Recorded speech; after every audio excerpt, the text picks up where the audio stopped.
Welcome to this video, which is the first in a series of videos based on Stephen Wolfram's book, An Elementary Introduction to the Wolfram Language. Near the beginning of the book is a section called Practicalities of Using the Wolfram Language, which is a good place to start if you have not used the Wolfram Language before. This shows a new Wolfram Language session on a desktop computer. In addition to desktop computers, the Wolfram Language can also be used on the web, in a web browser, or on mobile devices where the arrangement of menus and toolbars and scroll bars and other details will be different, but the basic interface is the same on all of these devices. One feature that is always included is a large empty area into which you enter your input and in which the system displays your results. To enter input, just start typing. This particular input is for adding two numbers.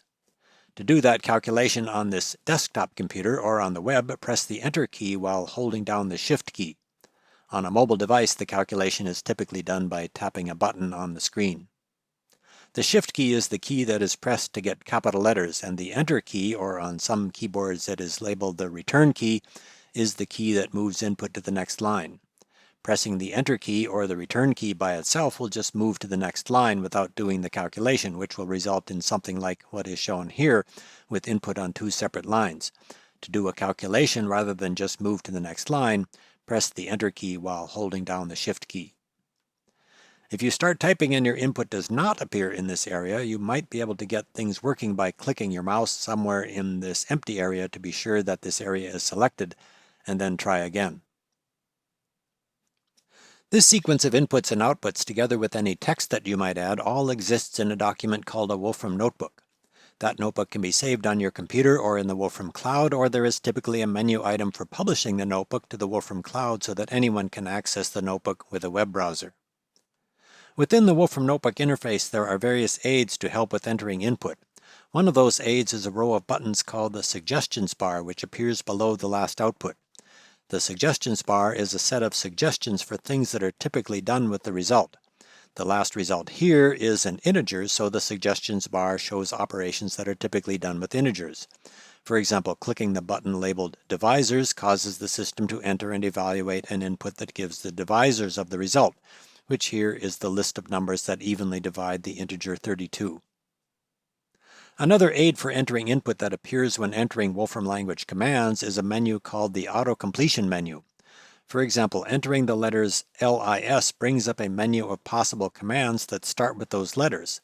The letters LIS happen to be the first three letters in several possible inputs. Clicking the first item in the list, which is the list plot command, brings up another button that can be clicked to get a template for entering the rest of the input. This shows that template used to enter a command that gives a plot of a list of numbers. Rather than using formal commands, it is also possible to enter many inputs by describing what you want to do in plain English. One way of doing that is to type the equal key as the first character of the input, which tells the system that the input will be in natural language, and after that you can write out what you want the computer to do in plain English. For example, entering plot the values 13425 after the equal character and evaluating that input causes the system to translate that natural language input into a Wolfram Language command and generate the same plot as before.